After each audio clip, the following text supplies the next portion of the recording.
Hi everybody, it's Sunday night with ILXCTF.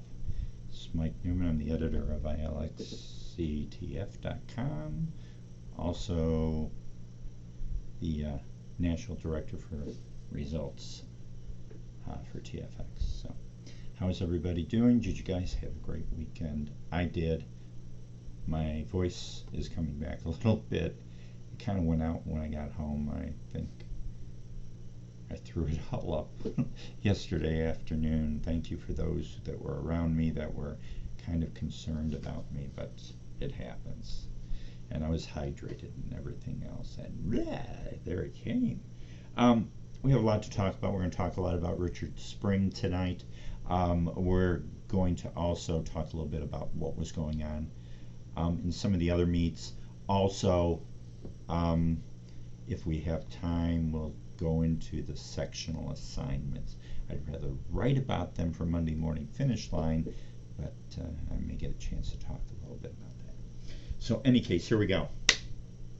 We kind of said in the previews with the girls race that it would be lights out, and it was. We had 6 runners under 17 minutes. This early in the year, in those kind of conditions, it was just as hot as it was the week before at first to the finish. The only problem was with this weekend there was no wind, so it really, runners after the race that I talked to are going, yeah, it was pretty bad.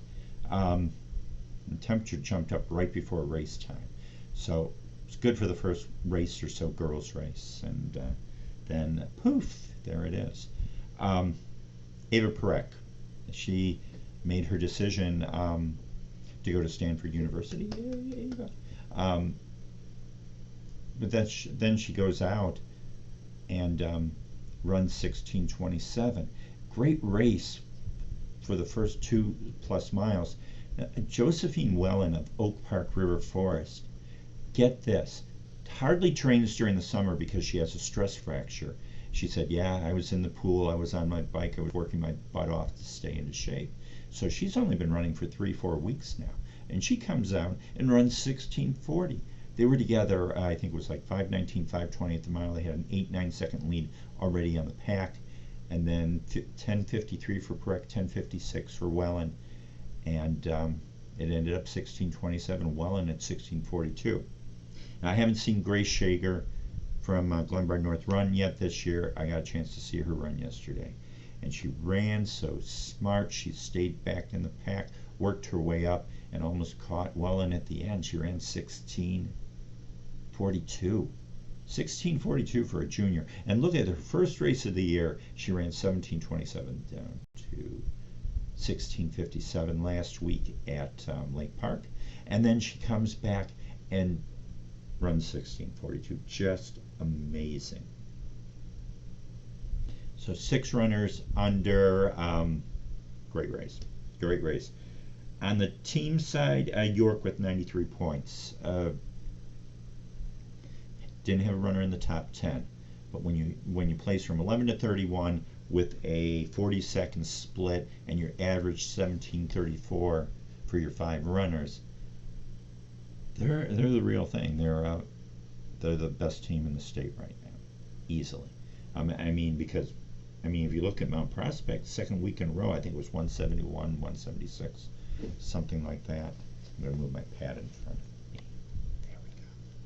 Hopefully it doesn't do anything to the keyboard. So that's the second week in a row that York has really done a lot of stuff with Prospect. Now Prospect, they're a great team. They're a top 5 team easily, top 3 maybe. Well, they were top 3 last week, so a lot. They impressed me. They had an 83-second split. And so when you have teams like Minooka and you have Naperville North and all the other teams in there, it's going to make it interesting when we get into the state series time. I think there were like 4 West Suburban Silver teams in the girls race in the top 9. Conference is kind of tough. I've been telling you that all the time. So you have York, you have Prospect, Hinsdale Central with 235, McCabe in the top 20. Then Oak Park River Forest at 282. Lincoln of Oregon. I'm going to talk about them during the boys race. They ran great. They got 5th. 3:02. I know they wanted to do better, but it was indicative of how they ran the week before, and they had 2 runners out. They ran one of the runners yesterday, excuse me. So Lincoln at 3:02, Loyola 3:27, Oswego East 3:14, Downers Grove North 3:64, St. Charles East 3:67, and Downers Grove South 10th. They were ranked number 5 at 3:77. Now Sophia McInerney did not run, had a minor foot injury. She was running yesterday. She's told me that she's going to be back soon. That's what her coach said also. So it's the middle of September. And we're going to say it's going to be October, and then you get a little bit concerned. So those are the top 10 teams there. Other runners that we kind of talked about, they still ran good, but the race was so out there. Mia Kotler ran 17:30 last week. She was 50-50 to run this week. She had a minor cold or whatever. She runs 17:25, so she improved by 5 seconds. Leanna Sertz ran her best time of the year, 17:39, and she was 22nd. Allie Ince, I was looking for her. She was up front in the first mile, but she still ran 17:46, and she got 24th. I think that's a minute faster than she ran in her first race of the year. So many things can happen during the year, but when you're talking about second, third meet for some of these runners, fascinating improvements. Can't wait to see what they can run. They're going to run faster. Boys side. I'm walking over, I see the first quarter of the race, and I start walking over towards the mile, and I turn around, stop for a second, watch as they come through the half mile, and they were 2:12. And I'm like, Methner went out in 2:06. Interesting. Pace slowed down as they were going up the first incline. They were 4:41 at the mile, and that pace stayed the same. I mean, Wilson was in that pack. Wilson, I mean, he said in the interview afterwards, he had the most experience in this race. That was the 6th time that he had run at Detweiler Park in his life. So he knows like every grain of dirt, every blade of grass on that course, and he knows when he wants to go because he's raced on it so many times. And when did he go? Right before 2 miles. Coming up the hill, you could see him. He put his head down. He went. Schumacher tried to stay with him. Marcellus Mines tried to stay with him. They couldn't. So Wilson, 4:41, 8, 9:41, 6, and 14:37. So he ran 4:59, 4:55 the final 2 miles. What was impressive in the women's race, girls' race, Ava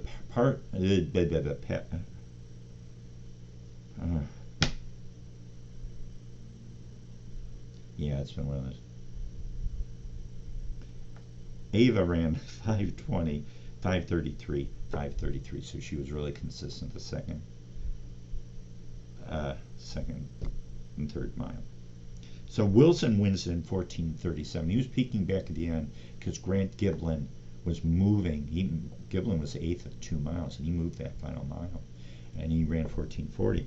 Ethan Summer hasn't raced this year. That was his Rustbuster race. How would you like to run 14:42 for a Rustbuster race? Pretty good by the top runner for York. And Declan Tunney at 14:44. Marcellus Mines, only a sophomore. Boy, he's impressing me. Pressed me in track when he ran 4:16 and 14:45. Not too shabby for a sophomore, so I can't wait to see what he does the rest of the year. And then Schumacher at I'm looking here, 14:46, and you got to look at Wilson Georges ran 14:46 the week before at first to the finish by himself. Makes it interesting. Makes you want to go with the racing. But here again, middle of September. Boys side, Sandberg. What can we say? They had 3 runners in the first 11, 5 in the first 30.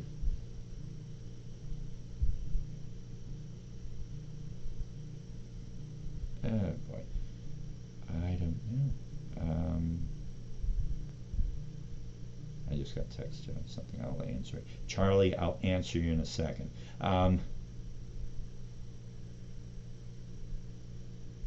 Okay, I'm just collecting my thoughts. Maybe I hit pause there and just continue now. No, but Sandberg looked really good.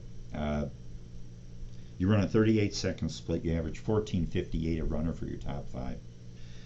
And we remember what we were saying last week. It's so close between the 3A schools. Not anymore. Sandberg looked good, and they know what they have to do.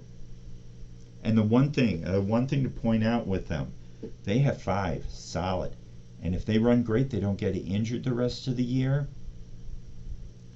they're going to be tough to beat. But they realize that it's the middle of September. But there's a gap of 83 seconds between the 5th and 6th runners.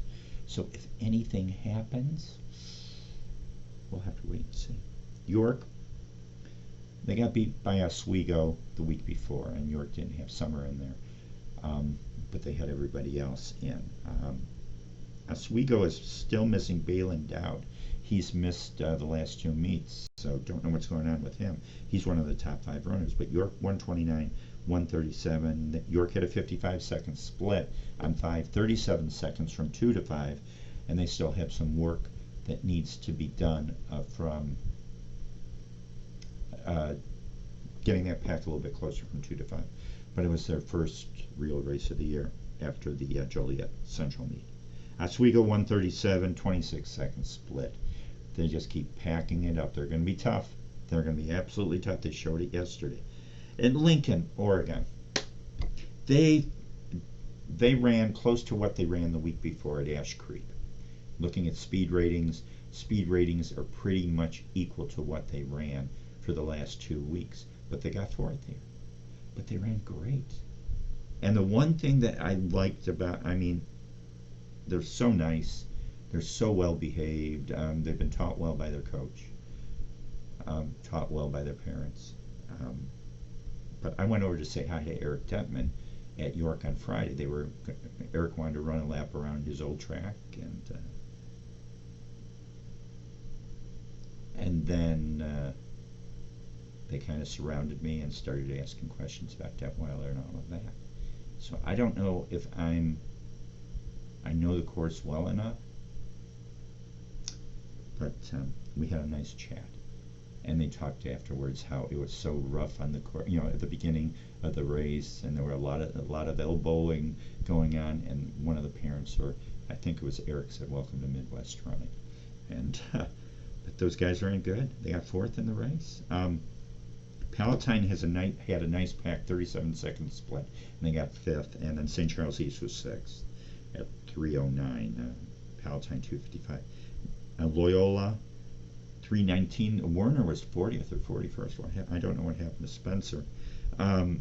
Naperville North was supposed to rebuild this year. They're reloading, and they scored 3:44. Lake Zurich, that was their first race of the year, and they were 9th at 3:55. Muhammad Seymour 2A School got 14th. Chatham Glenwood, their first real race of the year, they got 25th. And then in the 1A side, Latin School was 22nd to Paul 23rd. 2 good teams. Latin was ranked number 1, and I don't think that's going to change that much. St. Joseph Ogden ran their team, and but they put varsity and sophomore, so I'm going to figure it out where you guys are supposed to be. Same thing happened at the Warren Invite. I'm going through the girls' results, and I see Crystal Lakes South has one of their top runners in the Frost Soft race, one of their top runners in the JV race, one of their top runners in the varsity race. Are you trying to fool me? You can't fool me. I kind of know who your runners are. What else? Nicole Poglish, Wheat Mornville South. Keep an eye on her over the next 4 years. 18:10. 4th fastest freshman in the meet, and she won the Frost Soft race in 18:10. Won by about 6 seconds. Sakit Mundalai of Normal University. He's usually their number 1 or number 2 runner on the varsity level. He won the Frost Soft level in 15:52. So, spent 14 minutes on this. Okay, Minooka. So I'm wondering if there was a timing thing, but in the boys and the girls championship boys flight, Oliver Burns and Charlie McLaughlin both at 15:12. On the girls' side, Carolyn Schoen of Homewood Flossmoor and Catherine Sommerfeld, 18:05. Go figure. Lyons Township won both levels, or both the boys and the girls. 16 points for the boys, 17 points for the girls. Waubonsie Valley missed winning by 1 point. They had 17 points. And then Lyons Township, 17, Yorkville, 19, the girls' side. Minooka, third, 29 points. Dunlop, Anna Perry, 18:06 for 2.96 miles at Dunlop. Metamora 40, Eureka 52, Dunlop 53. Dunlop didn't run all the runners in that race. Wilson Georges on the boys' side won by 42 seconds over Brendan Heidsieck. 14:55 by himself, 2.96 miles, and Heidsieck at 15:37. Metamora won 40-44. At Highland, new invite, Marion on the boys' side, 41-55 over Champaign Central. Elena Rylack, who we saw run in the 1A race last week at first to the finish, 18:57. She won by 29 seconds. And Highland won the girls' team title, 41 points. At Warren, Luke Wiley starts off his season 14:34 for 3 miles. He's going to be racing in a couple of weeks at Peoria against Wilson, against Ryan Watts. Watts has said that he's going to race hard next week at Palatine and then the following week at Peoria, so we'll see.